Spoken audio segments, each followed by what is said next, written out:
안녕하세요. 이번 강의를 맡게 된 박상성이라고 합니다.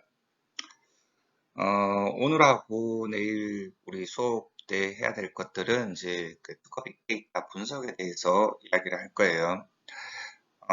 일단 분석에 들어가기 전에 우리가 이제 특허 빅데이터가 왜 빅데이터인지, 그리고 빅데이터가 뭔지에 대해서 좀 알아보고요. 그 다음에 이런 특허 빅데이터를 실제 분석 기법을 이용해서 과연 어떻게 분석을 했는지를 케이스 스터디를 통해 갖고 우리가 한번 선행해서 한번 좀 보는 그런 시간을 이번 시간에 가질 거고요. 그래서 일단은 이제 먼저 목차부터 보게 되면은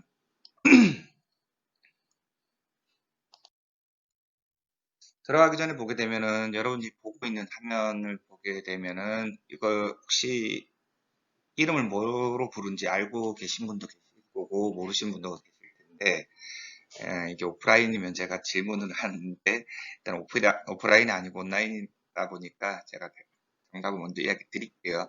이걸 보통 일반적으로 이야기하는 게 단어 그룹이라서 워드 클라우드라고 보통 이야기를 해요. 그래서 빅데이터를 설명할 때 항상 이 그림들이 대부분 장표에 들어가요.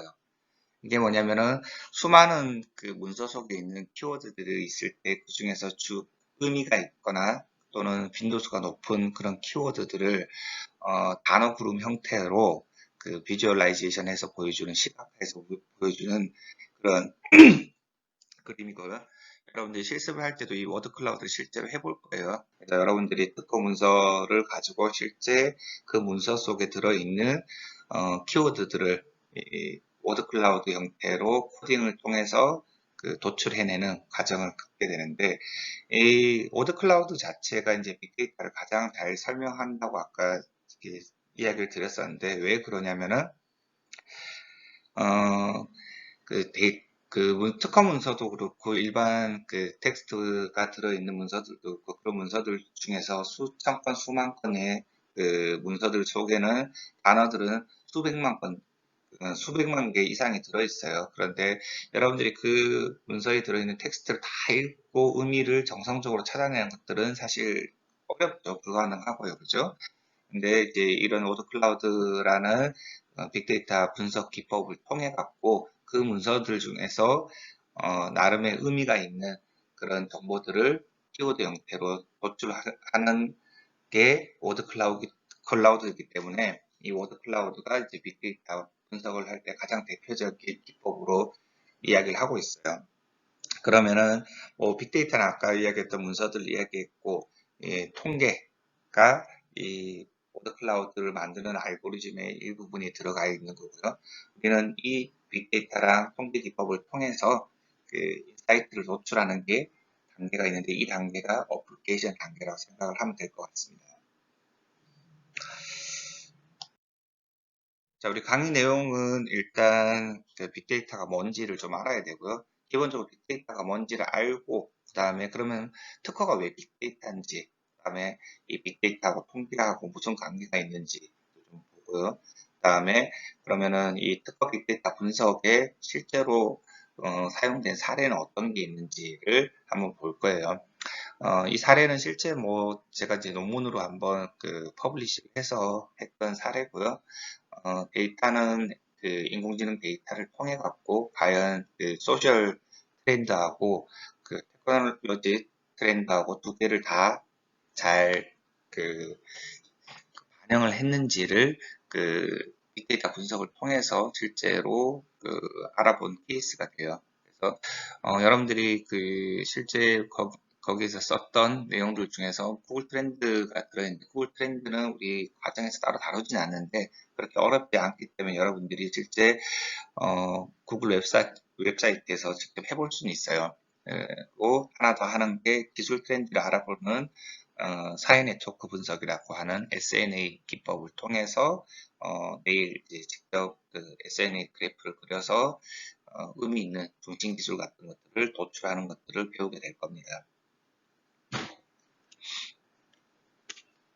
먼저 빅데이터에 대한 소개를 잠깐 보게 되면은, 뭐 빅데이터라고 해서 여러분들이 최근에 이슈로 많이 등장한 키워드가 뭐 빅데이터, 다음에 인공지능, IoT, 로봇 이런 것들 키워드들이 많이 나오고 있는데 사실 빅데이터라는 것들은 뭐 4차 세계경제 포럼에서 4차 산업혁명이라는 키워드가 나오면서 빨려서 나오긴 했지만은 뭐 과거에 없던 게 갑자기 생긴 건 아니고요. 생긴 건 전혀 아니에요. 이 과거에도 이미 있었지만은 이것들을 표현할 수 있는 그런 인프라가 없었기 때문에 빅데이터라는 개념을 가지고 있지 않았죠.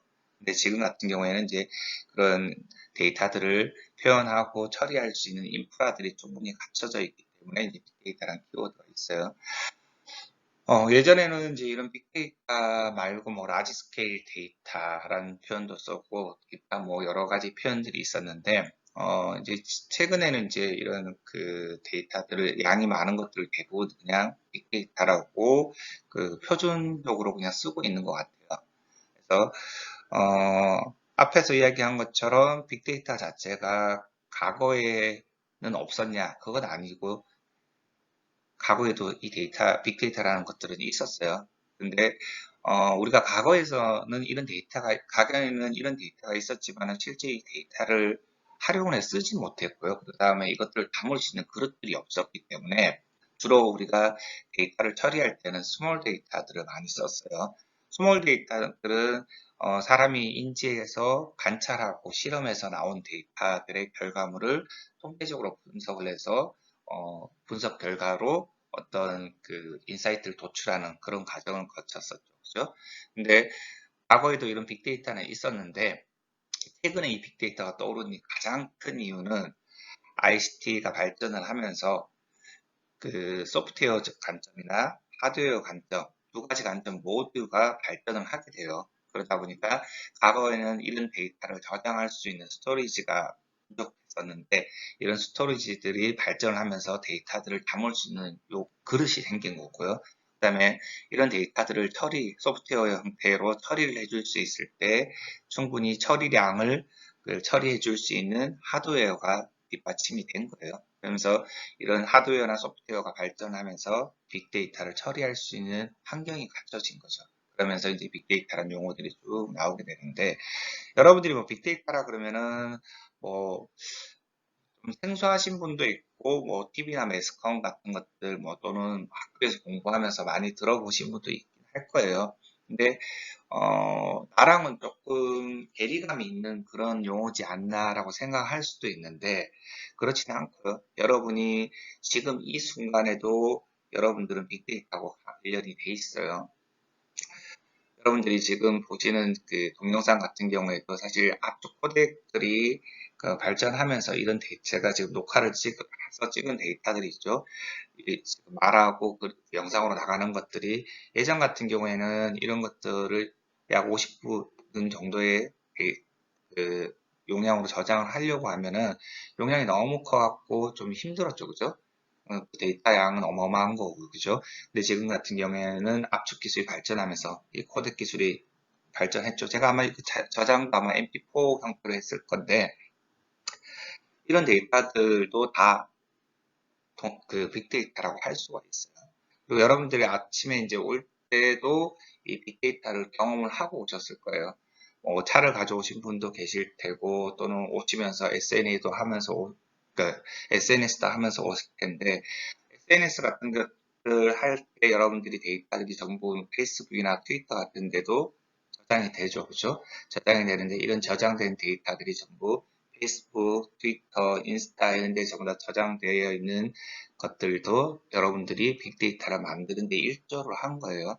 그다음에 차를 가지고 오신 분들 같은 경우에는 올 때 뭐 티맵이나 또는 김기사 같은 어플리케이션을 좀 썼을 텐데 이런 그 티맵 같은 경우에 대표적인 게 티맵인데 티맵 같은 경우에도 그 운전자들의 그 위치 정보들을 그 중앙 관제에서 정보를 받아들여서 도로 환경과 차량 수 같은 것들을 알고리즘적으로 계산을 해서 가장 최적의 그 경로를 알려주는 형태가 되는 거죠. 어, 여러분들이 생각을 할 때 가장 빅데이터의 역량이 가장 큰 회사가 어디라고 생각하시나요? 여러분들은? 여러 개 이야기 할 수 있는데, 저는 제가 개인적으로 생각할 때 가장 빅데이터의 영향이 가장 크고 앞으로 그 영향력을 많이 행사할 수 있는 회사는 구글이라고 생각을 해요. 구글이라는 회사가 얼마나 대단하냐면은 여러분들이 이미 핸드폰을 사갖고 키면서 또는 어플리케이션을 다운받아서 실행할 때, 사진이나 이런 것들, 문자 같은 거 동의하는 것들이 있죠. 그 동의 버튼들을 누르는 것들이 전부 여러분들의 컨텐츠가 일부분이 넘어갈 수 있는 것들을 동의한다라고 하는 거예요. 그러면 그 정보들이 어떻게 가겠어요? 구글에 넘어가겠죠. 그죠? 그래서, 어떤 경우에는 제가 그 이름을 제가 정확하게 모르겠는데, 구글 같은 경우에 여러분들 그 다니는 경로, 음식점, 이런 것들 다 트래킹이 다 되죠. 그죠? 그런 것들 나오는데, 이런 것들도 구글에서 왜 이 정보들을 다 여러분들이 받기에는 이게 서비스라고 생각이 들겠죠. 그죠? 서비스, 내가 어디 갔는 경로나 이런 것들 내가 확인할 수 있겠구나라고 생각하고 이것들이 곧 서비스라고 생각할 수도 있는데 사실 이게 역으로 봤을 때 구글 입장에서는 정보예요.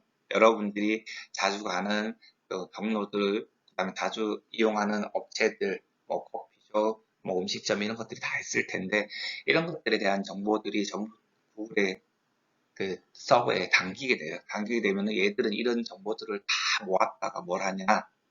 나중에 마케팅 같은 것도 써먹을 수 있고 또는 다른 형태의 가공을 해서 어, 이것들을 필요한 회사에다가 파는 거죠. 그래서 앞으로의 미래에는 이런 데이터가 많은 회사들이 그 미래의 먹거리를 만들어내고 그다음에 제공할 수 있는 그런 기업이 될 거예요.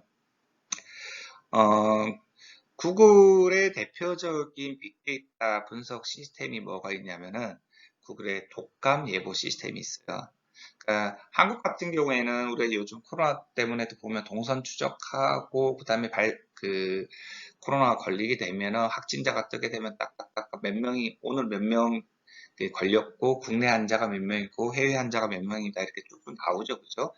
예, 우리가 또 그리고 독감이 걸리게 되면은 독감이 어느 정도 어디서 어느 지역에서 많이 걸렸다고 하면은 우리가 독감 예보를 띄우죠, 그죠? 그러면서 빨리 예방 접종을 하라고 이야기 많이 하고 하는데 우리나라는 사실 이제 영토가 좀 작기 때문에 인구도 그렇게 많지 않기 때문에 이런 시스템들이 충분히 인위적으로 예를 들어서 독감 환자가 병원에서 검사를 했는데 나왔다 그러면 그 정보를 나중에 보건소나 아니면은 보건복지부에서 수합을 해서 충분히 금방 즉각적으로 대처를 해서 독감이 유행을 하고 있어요. 또는 유행할 거예요. 이런 것들을 데이터를 만들 수가 있는데 미국 같은 경우에는 땅덩이가 워낙 넓고 그다음에 그 사람도 많다 보니까 이런 독감 예보 시스템을 미국 보건복지부죠. 한국으로 말하면 보건복지부에서 이런 것들을 가동해 봤는데 예를 들어서 동부에서 이것들이 막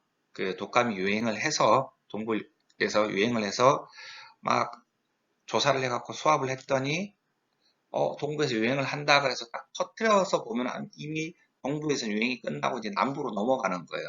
그래서 매번 이제 예측률이 떨어지게 되는 거죠. 그러다 보니까 이게 좀 예측 시스템이 좀 잘 돼 있으면은 그 미국민들한테 자국민들한테 좀 더 독감에 대처하고 그다음에 의료 비용이나 이런 것들 좀 덜 적게 들고 국가적으로서도 예산 같은 것들이 좀 적게 들어갈 텐데 어떻게 할까라고 고민을 되게 많이 했대요. 오보를 많이 하니까.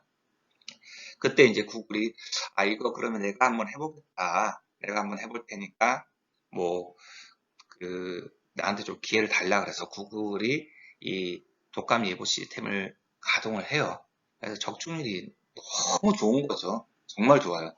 얘네들이 이 독감 예보 시스템 만들 때 했던 것들이 뭐냐면은 우리가 미국민들 또는 여러분들 이거는 일단 예보 시스템이니까 미국 내겠네요. 자국민들의 검색을 한 정보들을 수집한 것들을 통해서 이 예보 시스템을 돌리거든요. 얘들이 잘해서 그런 건 아니고요. 예를 들어서 어떻게 시스템의 구성은 어떻게 되어 있냐면은 음, 보통 우리가 독감이 가까운 데 사람이 걸렸거나 아니면 본인이 걸렸거나 하면은 일반적으로 어떻게 해요? 일반적으로 검색을 하게 되죠. 증상 같은 거나 이런 것들을, 그죠? 증상 같은 걸 검색을 하고 그 이상이 있는지 없는지를 조금 독감이나 뭐 인플루엔자나 뭐 이런 것들 식으로 주요 키워드들을 구글에서 검색을 하게 된단 말이에요. 그죠? 그러면 그 검색을 하게 되면은 검색 숫자가 올라가겠죠. 그죠? 빈도수가 쭉 올라갈 거란 말이에요. 그죠? 그렇기 때문에 그랬을 경우에 어, 특별히 독감이 유행했을 때, 과거의 데이터를 보는 거예요. 유행했을 때, 어느 지역에서 유행했을 때 그 지역의 독감과 관련된 키워드들을 뽑아놓고 그 키워드들이 양이 얼만큼 되는지 보고 그 값을 스레스홀드로 지정을 하는 거예요. 그래서 이 시스템을 돌려서 어느 순간에 그 스레스홀드, 문턱값이죠. 문턱값 이상이 나타나게 되면 독감이 유행을 할 거다라고 예보를 한 거죠. 그래서 적중률이 어마어마했죠. 그렇게 하다 보니까. 그래서 되게 성공한 케이스죠. 빅데이터 분석을 한 대표적인 케이스고. 그 다음에 있는 게 보면은 그 힐러리랑 그 도널드 트럼프죠. 그죠? 두 사람의 대선 때 이 빅데이터가 또 분석이 또 엄청나게 활약을 해요. 이 두 사람이 이제 대선의 그 레이스를 달리고 있을 때 미국에 있는 주류 언론들도 그렇고 언론이 방송이니까 언론도 그렇고 그 다음에 그 리서치 업체들도 그렇고 국내에 있는 언론들이나 리서치 업체들도 전부 다 당선을 누굴 예측했냐? 힐러리를 예측을 했어요. 힐러리가 당연히 당선이 된다고 했고 국내 정치권에서도 당연히 힐러리가 된다고 생각하고 민주당에 그 협업을 할 수 있는 그런 정책들을 준비를 하고 있었어요. 근데 실제 우리가 뚜껑을 딱 열어봤더니 어떻게 됐어요? 도널드 트럼프가 당선이 됐죠. 그죠? 도널드 트럼프가 당선이 됐어요. 이게 왜 그러냐면은 이 당시에 모든 언론들이나 리서치 업체들은 힐러리가 당선이 된다고 했는데 실제 그 당시에 통계학자들이나 빅데이터 분석을 하는 그 연구원들 같은 경우에는 도널드 트럼프가 된다고 얘기했어요. 이 사람들이 했던 대표적인 여러 가지 분석 방법들이 있는데 그 중에 하나가 뭐냐면은 우리가 뭐 좀 쉽게 얘기하면은 구글 트렌드에 보면은 힐러리하고 트럼프의 그 키워드들의 출연율을 비교를 한 거예요. 봤더니 뭐 트럼프가 노이즈 마켓을 했든 어쨌든 상관없이 봤더니 결과적으로 봤더니 힐러리보다가 훨씬 선거 기간에 봤더니 훨씬 더 그 도널드 트럼프에 관련된 키워드들이 출연하는 빈도수가 훨씬 높았다는 거예요. 그래서 그런 요소들하고 그다음에 설문조사 요소들 이런 것들을 믹스를 해서 봤더니 그 트럼프가 당선이 될 거라고 생각을 한 거예요. 그래서 이때도 이제 이게 끝나고 나면 사람들이 빅데이터 분석이 정말 중요하구나 이런 것들을 좀 이야기했고요. 그다음에 기타 뭐 있는 것들을 보면은 이제 그 구글의 뭐 그 저기 자살률 자살률을 확인할 수 있는 시스템도 이런 빅데이터 분석을 통해서 많이 하고 있어요. 자, 잠깐 다음 장 한번 볼까요? 그러면요. 그러면 우리가 봤을 때 이런 빅데이터는 어디서 오냐? 예전에 스몰 데이터 같은 경우에는 어떻게 한다고 했어요? 스몰 데이터 같은 경우에는 주로 이제 관찰이나 실험들 이런 것을 통해서 들어올 수 있었는데 지금 같은 경우에는 빅데이터들은 그렇게 해서 들어오는 것보다는 주로 검색 엔진들이죠. 검색 엔진, 아까 구글 검색 엔진 이야기했었죠. 그죠? 그런 검색 엔진들에서도 많이 수집이 되고요. 그 다음에 페이스북이나 트위터 같은 데서와 같은 SNS에서 뭐 좋아요 같은 것들, 이런 것들 통해서도 많이 들어오고요. 그 다음에 이메일들, 그 다음에 유튜브에 있는 데이터. 자세히 보게 되면 텍스트나 뭐 이미지, 그 다음에 비디오, 뭐 오디오 이런 것 정보들이 전부 다 빅데이터가 될 수 있다라는 거예요. 실제 이런 데이터들을 이용해서 뭐 여러 가지 마케팅 같은 것들에도 많이 쓰고 있는데 한국에 있는 것들을 예를 들면은 현대카드가 예전에 이제 했던 것들이 뭐냐면은 사람들이 이제 현대카드가 사용자들의 그 카드 사용 빈도를 조사하다 보니까 회사원들이 보니까 이상하게 점심 때 밥을 먹고 커피를 먹을 때 저녁에 카드 쓸 때는 좋은 커피숍에서 커피를 마시고 이러는데 점심때 보니까 싼 커피를 많이 먹고 있더라는 거예요. 결제를 보니까. 그래서 이게 왜 그럴까 했는데 제 추측으로는 아마도 회사 사람들하고 같이 먹으니까 비싼 거 사면 내가 사야 돼서 아마 싼 게 먹지 않을까 하는 생각을 저는 그냥 했었는데 어쨌든 그런 결과가 좀 나왔대요. 그래서 얘네들이 그 분석을 보고 뭘 했었냐면은 그러면은 이 회사원들이 그 원하는 그 수요에 대한 니즈를 좀 반영을 해야겠다고 해서 이때 한 게 현대카드랑 세븐일레븐이랑 그 협업을 해갖고 그 회사원들한테 온도 커피를 1,000원에 점심시간에 1,000원에 판매하는 마케팅을 세워요. 그러니까 세븐일레븐대로 매출이 올라가는 거고요. 뭐 사람들이 커피만 사는 게 아니라 사러 왔다 다른 것도 사는 거고 현대카드로 결제하면 1,000원에 이걸 커피를 살 수 있으니까 현대카드의 사용에 대한 빈도수가 상대적으로 많아지는 거죠. 그죠? 그래서 회사 입장에서는 매출이 올라가는 그런 케이스가 있었고요. 방송 같은 경우에도 이렇게 이런 빅데이터를 통해서 방송에 적용한 게 있는데 과거에 TVN이었던 것 같은데 TVN에서 혼술남녀라는 드라마를 했었어요. 드라마를 했었는데 성공을 했죠. 종편 드라마 치고는 꽤 성공을 했었는데 이때 얘네들이 혼술남녀를 기획을 할 때 어떻게 했었냐면은 SNS에서 많이 떠오른 키워드를 좀 찾았어요. 찾았는데 그때 보니까 혼술, 혼밥 이런 것들이 키워드들이 많다라는 거예요. 그래서 요즘 젊은 사람들의 트렌드가 이쪽이니까 이런 트렌드를 반영해서 드라마를 만들면은 좋은 그 아이템으로 그 사람들한테 좀 제시해 줄 수 있겠다라고 생각을 한 거죠. 그래서 이런 것들을 기반으로 해갖고 그 시나리오를 만들고 해서 혼술남녀라는 드라마를 만들게 된 거죠. 그래서 이런 데이터들을 혼술남녀 같은 경우는 이건 SNS에 있는 데이터를 쓴 거고요. 그 다음에 뭐 그 그죠. 현대카드 같은 경우에는 사용자들의 카드 사용 내역들하고 위치 기반에 있는 데이터들 같은 것들을 사용해서 실제 분석을 한 거예요. 그래서 빅데이터에는 문자, 영상, 오디오 등 여러 가지 형태들의 데이터들이 현재도 많이 발생을 하고 있어요. 우리가 일단 데이터가 양이 많으면 무조건 빅데이터냐? 좀 좀 가져야 되는데 사실 뭐 틀린 말은 아니에요. 데이터가 양이 많으면 빅데이터라고 할 수 있는데 그러면은 폐기물 직전인 그런 쓰레기 더미도 다 빅데이터가 될 수 있나요? 될 수도 있고 안 될 수도 있죠, 그죠? 될 수도 있고 안 될 수도 있는데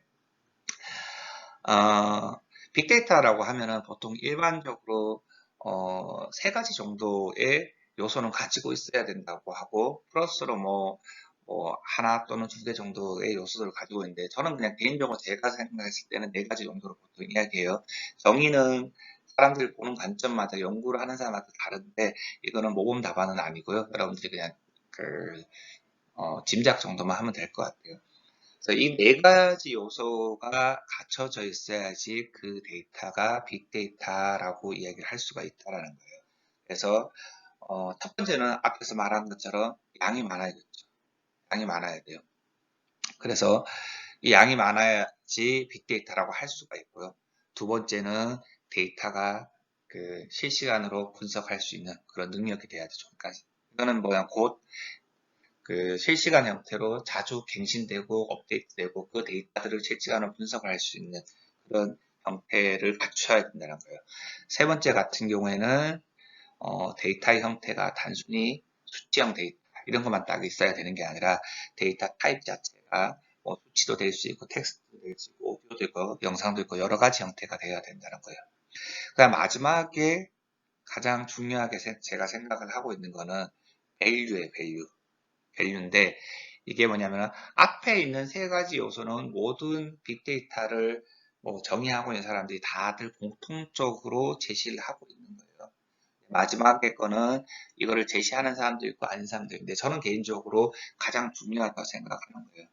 밸류인데 아무리 데이터량이 많고 즉시성도 있고 그 다음에 다양한 형태를 가지고 있다 그래도 그런 데이터의 덩어리 속에서 여러분들이 분석을 통해서 의미 있는 데이터, 즉 가치를 도출할 수 없다면 그 데이터는 빅데이터라고 할 수가 없다라는 거죠.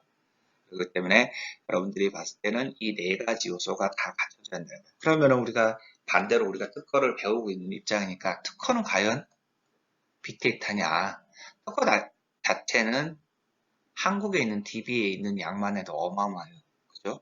그런데 전 세계적인 데이터를 전부 다 우리가 다 핸들링 할 수 있기 때문에 이 데이터 양에 대해서는 당연 볼륨은 충분하다라고 이야기를 할 수 있고요. 그 다음에 특허는 지금 이 순간에도 매일매일 업데이트가 돼요. 그 업데이트된 자료를 여러분들이 직접 받아서 분석할 수도 있는 거고요. 그 다음에 특허 데이터는 수치로 해서 몇 건 몇 건 이렇게 나와 있는 것도 있지만은 여러분들 검색이 끝났을 것 같은데 검색을 다 배웠을 텐데 검색을 해서 엑셀 데이터로 받게 되면은 어떻게 돼요? 거기 안에 보면은 도면도 들어있고 그 다음에 그 텍스트도 들어있잖아요. 그죠? 그래서 단순히 수치 데이터만 들어있는 게 아니기 때문에 이 데이터도 베리어티를 충분히 반영을 하고 있다라고 볼 수 있고 밸류 같은 경우에는 여러분들이 이 밸류를 창출하기 위해서 저랑 수업을 하는 거예요. 그죠? 이 데이터 통해서 분석을 통해서 어, 의미 있는 데이터 분석 방법들을 뽑아내는 거죠. 그죠? 그래서 특허도 역시 빅데이터라고 이야기를 할 수가 있어요.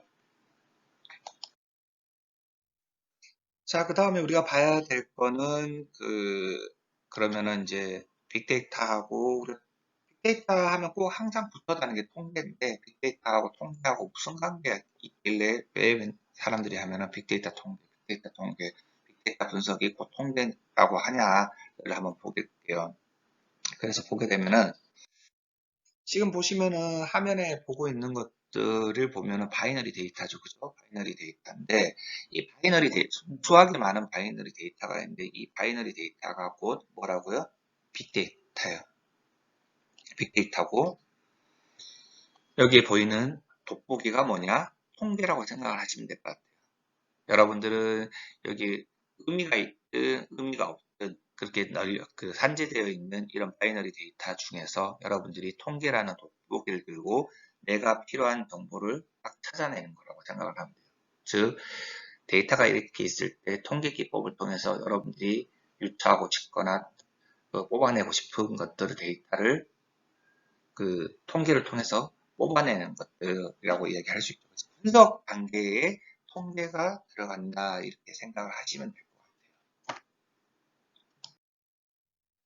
그래서 뭐 보통은 이제 특허 빅데이터 분석을 할 때는 데이터를 DB에다 저장을 하고 난 다음에 통계 기법들을 써서 물론 이제 통계 기법을 쓰기 전에 이 데이터들이 정형화 데이터면 상관없는데 만약 비정형화 데이터라 그러면 데이터 정제 과정, 전처리 과정을 거쳐야겠죠. 그리고 난 다음에 새로운 가치를 창출하는 그런 단계가 이제 빅데이터 분석 단계라고 생각을 하면 돼요.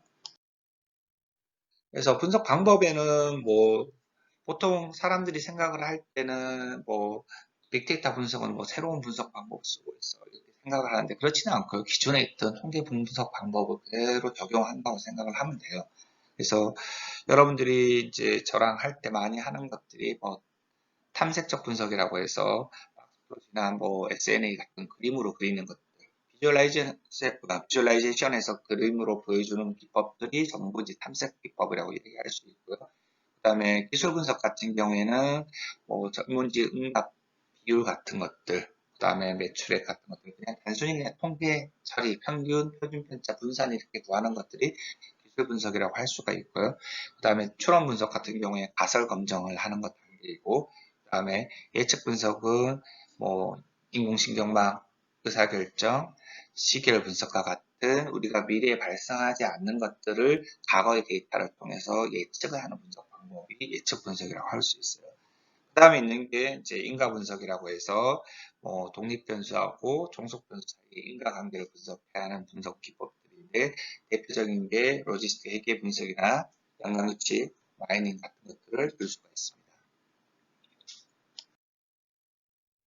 그래서 이제 이런 관계가 있다라고 잠깐 얘기를 드렸고요. 그 다음에 보게 되면은 이제 때 연구 소개를 잠깐 보게 되면은 사례를 이제 볼 거예요. 사례